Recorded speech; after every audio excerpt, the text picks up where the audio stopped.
siempre podemos construir el futuro para nuestros jóvenes, pero siempre podemos construir jóvenes para el futuro. Franklin Roosevelt. Amigos, amigas, bienvenidos a una emisión más de Tungurahua tiene la palabra. El día de hoy, pues contaremos cuáles han sido las principales actividades dentro de esta semana, que ha tenido un tónico político bastante importante, que ha sido la inscripción de las diferentes candidaturas a presidentes, vicepresidentes de la República, asambleístas y parlamentarios andinos. Y dentro de este marco, el día miércoles 16 de este mes, pues fueron las inscripciones del binomio de la lista 35 de Alianza País, Lenín Moreno y Jorge Glass. Este evento comenzó aproximadamente a las 2 de la tarde, una amplia reunión en la Avenida de los Chiris, y luego pues se procedió en una marcha a llegar al Consejo Nacional Electoral, en donde tuvimos las palabras del presidente de la República, quien se comprometió a seguir apoyando en este trabajo importante y a entregar la posta ahora al binomio Moreno-Glass. Jorge Glass, por su parte, pues dio en un contexto general cuáles eran sus criterios y dijo ser una persona de manos limpias frente a las múltiples denuncias que se habrían presentado en las últimas semanas sobre Petroecuador. Por su parte, Lenín Moreno dio un discurso lleno de esperanza a nuestro país con respecto en primera instancia al reconocimiento que existe durante toda esta década ganada en obras y a continuar y mejorar el trabajo que ha realizado la Revolución Ciudadana. Escuchemos cuál fue el criterio de uno de los participantes en esta jornada democrática en el Consejo Nacional Electoral. Bueno, un gusto y un saludo cordial a todos. Aquí se ha habido una verdadera fiesta, trabajando nuevamente con la Revolución Ciudadana para tener 4 años más con nuestros compañeros Lenín Moreno y Jorge Glass. Cómo no, Tungurahua presente en la inscripción del binomio ganador y triunfador. Es necesario que exista la continuidad dentro de este gran proyecto revolucionario que durante 10 años se ha venido dando en el Ecuador. El Ecuador ha dado un cambio de 180 grados. El Ecuador de antes no existen ni siquiera las migajas de lo que hoy es nuestro nuevo país, de lo que actualmente estamos viviendo, y es por ello que hay muchísimo por hacer. Es por eso las razones dentro de un sinnúmero de aquellas que es necesario de que Jorge Glass, que Lenín Moreno sean nuevamente quienes dirijan 4 años más a este hermoso país de Ecuador. Hemos venido con un equipo de compañeros activistas a respaldar y apoyar siempre la candidatura de Lenín Moreno y de Jorge Glass. Asimismo nos encontramos estructurados a nivel de Tungurahua, haciendo un trabajo efectivo, haciendo el trabajo en territorio como debe ser, en beneficio del país, en beneficio de los ecuatorianos. Mi mensaje para Tungurahua, para Ambato, será de que sigamos trabajando en beneficio y en pro de cada uno de los ciudadanos y ciudadanas, incitarles a nuestra gente a que voten por los cuadros de Alianza País, por Lenín, por Jorge Glass, por los candidatos asambleístas, por Tungurahua, porque es necesario que se siga trabajando en beneficio del pueblo, que las leyes que se vienen realizando se las hagan siempre encuadrados en el bienestar social. Marisol Peñafiel, como coordinadora del Grupo Parlamentario en favor de los niños, niñas y adolescentes de la Asamblea Nacional, presentó un proyecto de ley que busca prevenir el tema del maltrato, la violencia y el castigo como una forma de educación en los niños y niñas. Todo esto tomando en consideración las altas cifras de violencia que existen y los altos índices incluso de desapariciones y suicidios de los adolescentes. Todos estos productos de situaciones de violencia principalmente intrafamiliar. Nosotros en nuestro país tenemos al menos el 40% de niños y niñas que son maltratados en sus hogares y un 26% en las diferentes instituciones educativas. Esta propuesta de ley, que fue conocida por la Comisión de Derechos Colectivos, tuvo un informe de archivo. Sin embargo, el Pleno de la Asamblea Nacional, el día martes, pues decidió no archivar este proyecto de ley, dada la importancia que tiene la atención en este tema. Es importante señalar que esta propuesta de ley surgió cuando ante la comisión, ante el grupo parlamentario de los derechos de los niños, niñas y adolescentes, se presentó una denuncia de un padre que maltrató a su hijo y pues llegó a matarle a través de permanentes patadas, latigazos y golpes. Es importante que nosotros no solamente tengamos un espacio sancionador, sino que también tengamos y generemos a través de las leyes una prevención, para que desde las escuelas pues vayamos educando a nuestros hijos sobre que el maltrato no es la mejor herramienta para educar. Y de esto también pues nosotros queremos, como grupo parlamentario de los niños, niñas y adolescentes, presentarlo y se lo ha hecho de esa manera al Ministerio de Educación a fin de dar una adecuada formación y capacitación a los docentes. Queremos en este día presentarles a ustedes un video sobre los derechos de los niños. 10 derechos que todos los adultos deben tener en cuenta para proteger a los niños. Derecho y deber son palabras que suenan un poco parecido, pero significan cosas muy diferentes. Un derecho es algo que debes recibir, como el derecho a estudiar. Un deber es algo que debes hacer, como por ejemplo, respetar a tus papás y profesores o hacer las tareas. Estos son tus 10 derechos. Apréndelos y compártelos con tus amigos. 1. Derecho a la igualdad. Significa que todos los niños tienen los mismos derechos, sin importar si eres niño o niña, tu color de piel, el país donde naciste o el idioma que hablas. Eres un niño y eso hace que tengas los mismos derechos que los demás niños del mundo. 2. Derecho a la protección. Los niños tienen derecho a que los adultos los cuiden y los protejan para que no sufran ni les pase nada malo. 3. Derecho a la identidad. Esto quiere decir que todos los niños tienen derecho a tener un nombre, un apellido y a pertenecer a un país. Tú, por ejemplo, tienes un nombre, el apellido de tus padres y eres colombiano. 4. Derecho a la integración. Significa que los niños que no pueden caminar, que no pueden ver u oír bien, deben tener las mismas oportunidades que los demás niños. 5. Derecho a la salud. Todos los niños tienen derecho a ir al médico cuando están enfermos y a que los cuiden hasta que se sientan mejor. 6. Derecho al amor.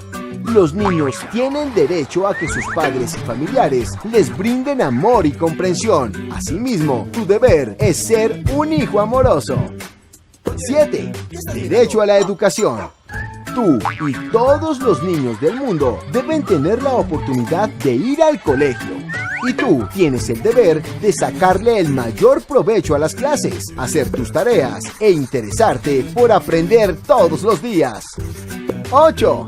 Derecho al juego. Imagínate, todos los niños tienen derecho a tener juguetes, espacios y compañeros para jugar y divertirse. 9. Derecho al auxilio. Todos los niños del mundo tienen derecho a vivir en paz y a recibir ayuda si están en peligro o si hay una guerra en su país. Y 10. Derecho a la participación. Los niños tienen derecho a expresar su opinión y a que sus papás, profesores y otros niños los escuchen. En el año 2015, el Ministerio de Inclusión Económica y Social recibió 17.347 denuncias sobre maltrato a niños y niñas. Es por eso que el día de hoy hemos invitado a dos personas que se desenvuelven dentro del ámbito del trabajo. La una es psicóloga, tenemos a la doctora Diana Velastegui, y el otro abogado, el doctor Santiago Morales, con quienes dialogaremos sobre este importante tema.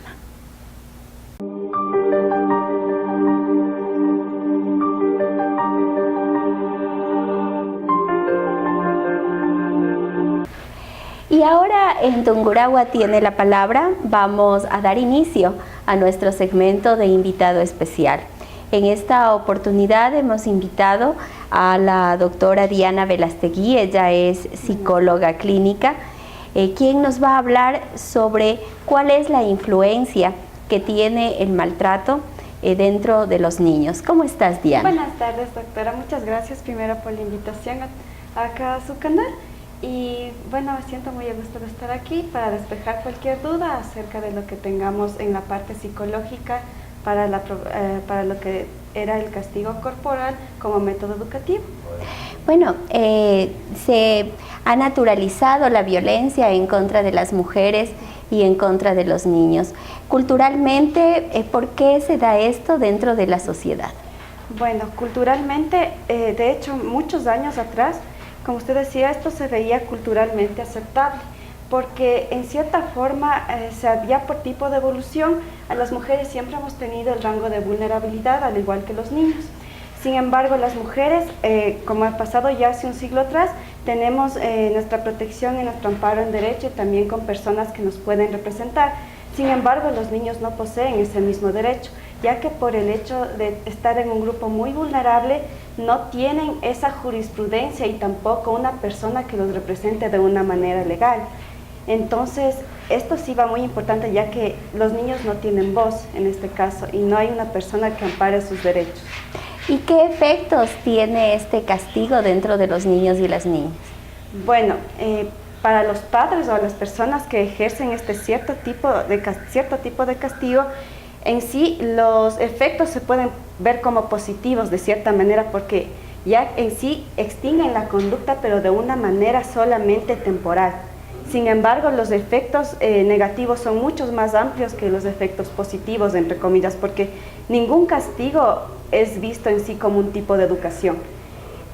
Los efectos negativos que puede contraer es en sí que al niño se le quita la autonomía, ya que éste no tiende a tomar sus propias decisiones, ya que si él piensa o desea realizar cualquier cosa, éste va a decir no, tal vez no lo voy a realizar porque el temor a un castigo. También influye mucho en su autoestima, porque el niño al crecer con varias inseguridades, no permite desarrollarse también en su creatividad y en sus ideas. También crea cierto rencor hacia los padres, y es así que se da en muchos casos ha habido niños que abandonan su hogar y por evitar este tipo de maltrato. Y también en sí influye mucho en su educación, ya que no le permite tener creatividad y le engloba en cierta forma, le limita a participar en muchas actividades y no puede, y eso sí ve muy influenciado en su inteligencia. Bueno, y además de las repercusiones que usted acaba de mencionar, también está el hecho de que muchos niños, muchos jóvenes, pues incluso llegan al suicidio. Este abandono de los padres, esta falta de atención que pueden recibir, esta soledad en la cual se sienten los niños, los adolescentes, les lleva al suicidio. Y aquí en la provincia de Tungurahua, nosotros tenemos un alto índice de suicidios de los jóvenes. ¿Cuál es la recomendación que tú podrías dar a los padres, a los jóvenes, para evitar aquello? Bueno, en sí, todo esto, como ya decíamos antes, una de las consecuencias negativas que se puede dar es la falta de comunicación a los padres. Y en sí los niños van a estar siendo personas muy vulnerables para que muchas personas más abusen de ellos. Entonces pueden incluso estar creando situaciones tan asfixiantes para ellos y no pueden comunicárselo a sus padres por el hecho mismo del temor a un castigo. Entonces ellos se van como que un tipo de solución, pueden verlo el suicidio. Porque el núcleo familiar, para que una persona no tenga este tipo de problemas, sea niños o adolescentes, es en sí el núcleo familiar. Es la base principal de lo que para que el niño pueda desarrollarse de una manera integral y adecuada. Hay dos criterios con respecto a cómo combatir o cómo prevenir. El de prevención señala que, de hecho, al estar envueltos dentro de un ámbito de violencia, es una familia disfuncional, y lo que se debe hacer es dar un apoyo psicológico al agresor. Y el sancionador, en cambio, considera de que esa persona ya está dañada su mente y que definitivamente lo que se debe hacer es encerrarla. Debe haber una sanción punitiva, un tiempo de cárcel, digámoslo así, y solucionado el problema. ¿Cuál crees tú que es el método que se debería incorporar o que debería prever la ley para estas personas que son agresoras?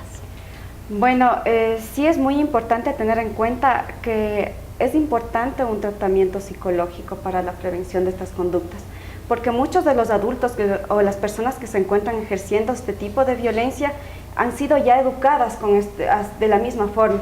O sea, tienden a repetir las conductas con las que ellos fueron educados. Entonces sí es importante hacer un seguimiento para que esta persona pueda recibir un tratamiento psicológico adecuado, pero en verdad si hay casos que la violencia es extrema, entonces aparte se debe dar un seguimiento, y si es posible, si ya la persona no tiene una reformación totalmente integral y adecuada, sí sería posible que haya una pena para que pueda salvaguardar los derechos de todo el núcleo familiar, porque no solamente sufren los niños, sino sufren todas las personas que se encuentran desarrollando en el entorno familiar. Muchas gracias, Dianita. Definitivamente los centros de rehabilitación social no deben constituirse solamente en espacios cerrados en donde una persona tiene que cumplir la pena. Tiene que la función de rehabilitación cumplir un fin específico. Es importante que el Estado invierta de manera urgente en más psicólogos, en más personas que puedan ayudar familiarmente, para que definitivamente el tiempo en que una persona puede estar dentro de la cárcel tenga una verdadera y adecuada rehabilitación.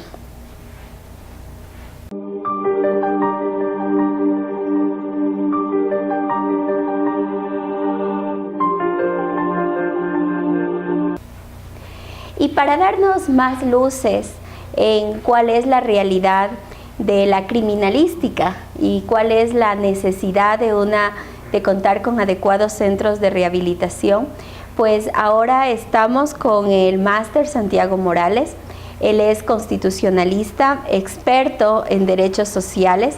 Acaba de llegar, digámoslo textualmente, se ha bajado del avión después de estar en Lima, Perú, como conferencista dentro de esta temática sobre los centros de rehabilitación. ¿Cómo está, Santiago? Bueno, muchísimas gracias, doctora, por la invitación. Siempre es un placer colaborar con la comunidad en estos espacios de comunicación, y creo que en estas situaciones siempre es bueno socializar estos avances que tanto la academia como también la legislatura hace por el bien de nuestras sociedades. Y bueno,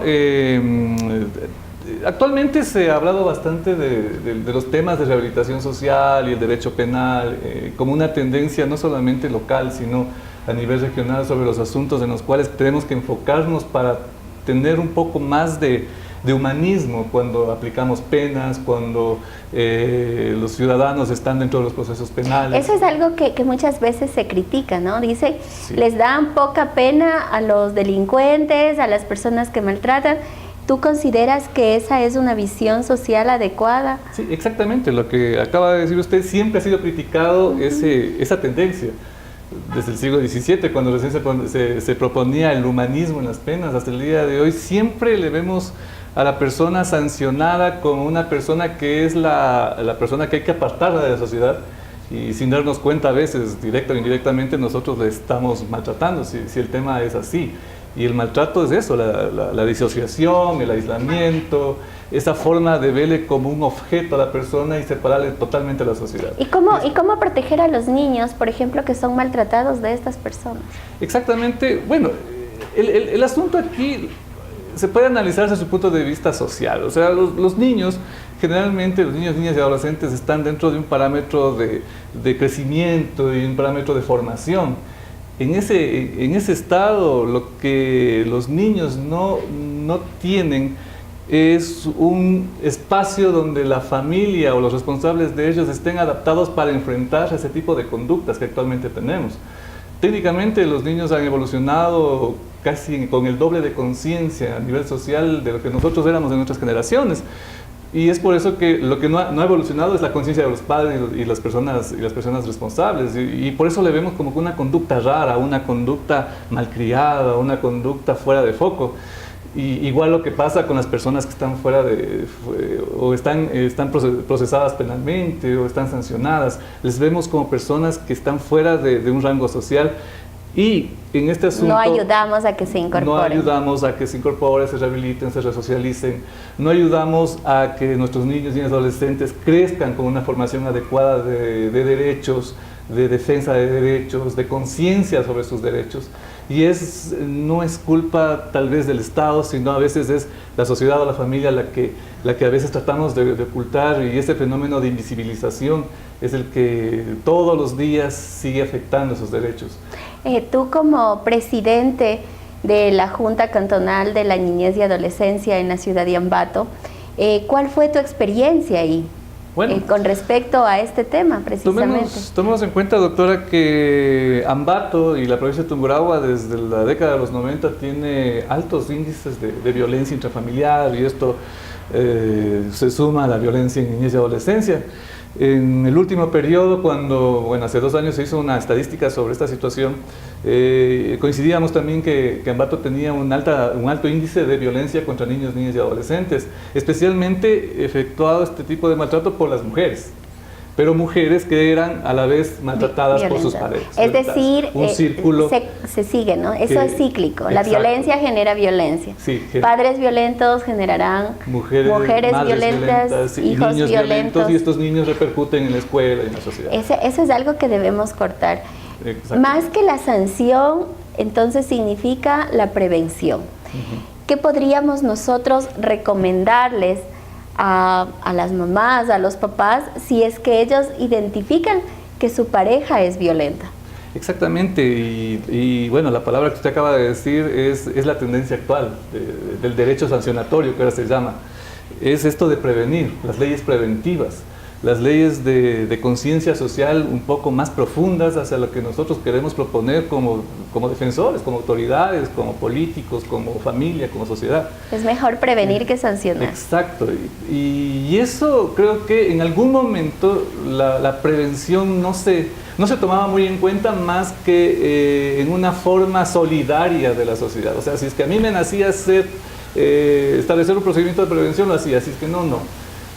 Pero la ley tiene que avanzar hacia un poco más, ¿no? Y la ley tiene que ayudar a que esta conciencia de prevenir desde un punto de vista legal sea ya tomado en cuenta por medio de procedimientos, por medio de nuevas tipificaciones en el Código Penal o en el Código de Niñez y Adolescencia, donde se especialice procedimientos que ayuden a prevenir, y si es que no se previene, se sancione o se involucre ciertos procedimientos para poder establecer nuevos parámetros de que la gente vea. Entonces, familiarmente, nosotros en mi hogar, en el hogar de ustedes que nos están escuchando, tenemos la obligación y la necesidad de buscar mecanismos de prevención.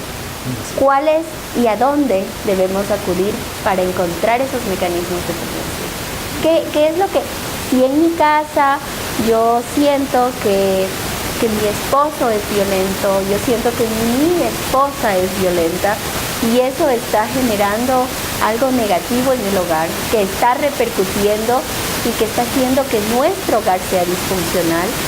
¿Qué es lo que debemos hacer? ¿A dónde debemos acudir? Bueno, antes de contarle una experiencia que pasó en este congreso que acabo de venir, cuando se proponía por parte de un grupo de mujeres feministas que proponían una reforma sobre los penales sobre la sanción a los violadores. ¿Qué proponían? Proponían castración y tipo de cosas, ¿no? Entonces, ¿y esa es la solución? Sí, técnicamente. ¿Sí? No, técnicamente, por eso es una experiencia que lo convence. Yeah. Técnicamente, lo que luego, ya en la plática y en el funcionamiento de la conferencia, se preguntó ¿con qué violan los violadores? Y no era una pregunta grosera, sino que a lo que voy para responder es que si nosotros vamos a ver desde el punto de vista práctico que eliminando a un delincuente o castrando a un violador se va a solucionar el problema, no vamos a pensar. y no vamos a desaparecer nunca ese programa que siempre estamos tratando de desaparecer, de controlar. Creo que los violadores, como se decía en el Congreso, violan pensando, lo piensan, es su mente. Es su mente. Y generalmente todos los delitos comienzan de esa manera. O sea, nosotros maquinamos ciertas formas de comportamiento, a veces perversas, a veces malas, y eso técnicamente no se cura o no se soluciona eliminando gente, sino cambiando la manera de pensar tanto del individuo como también de la sociedad. Entonces, ¿a dónde acudir? Creo que actualmente el Estado ha avanzado bastantísimo en materia de grupos de protección radical, niños y adolescentes, embarazados. Hay muchos que trabajar todavía, pero por el momento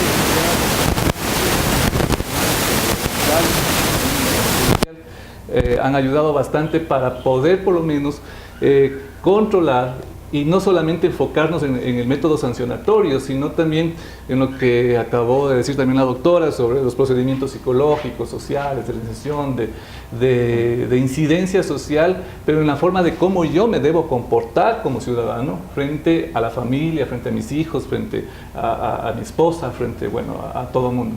Entonces, ya no solamente, o sea, la propuesta sería no solamente que estos procesos se queden en voluntad del individuo. Yo sé que va a sonar como un principio de intromisión al vínculo propio de la persona, pero si dejamos todavía esto como voluntad, esto de irse a un psicólogo, esto de irse a un psiquiatra, la atención sistemática, esto no lo vamos a alcanzar nunca. La gente tiene más vergüenza en ir al psicólogo que ir a un dentista. Entonces, creo que en estas situaciones tenemos que ser un poco más fuertes y la ley tiene que enfocarse un poco más hacia lo ¿A dónde acudir? ¿A dónde acudir? A las entidades de atención del Estado que proponen, juntas patronales, unidades de violencia,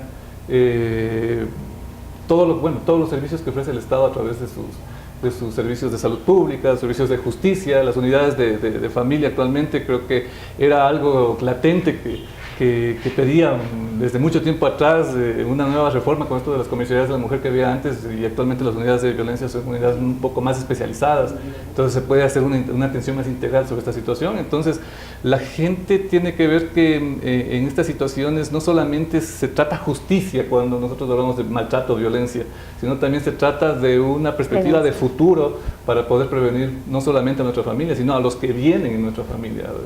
Bueno, y ese sería un futuro de la sociedad. Gracias, doctor Morales. A usted. Nosotros, dentro de la sociedad, tenemos que saber que con las leyes no es lo suficiente para solucionar los graves problemas.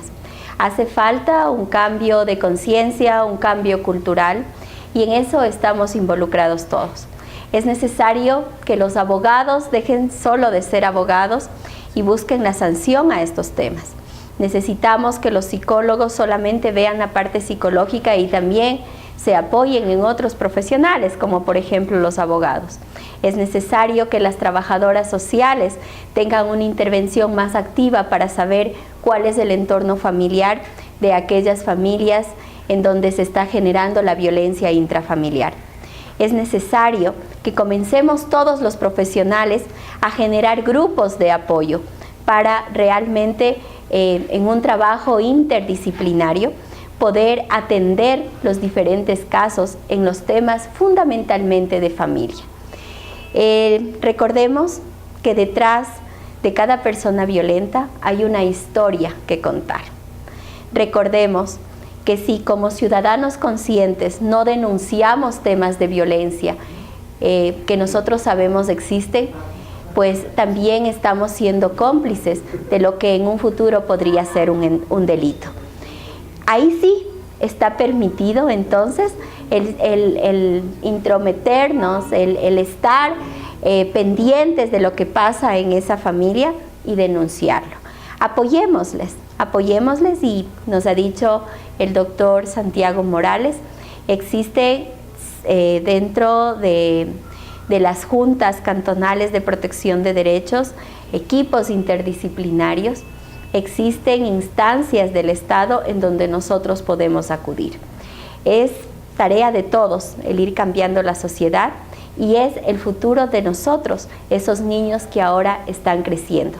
Cuidemos de que no crezcan en un ambiente de violencia. Amigos, amigas, muchísimas gracias por acompañarnos en una emisión más de Tungurahua tiene la palabra. Les esperamos el día de mañana a partir de las 6:30 a través de su radio preferida.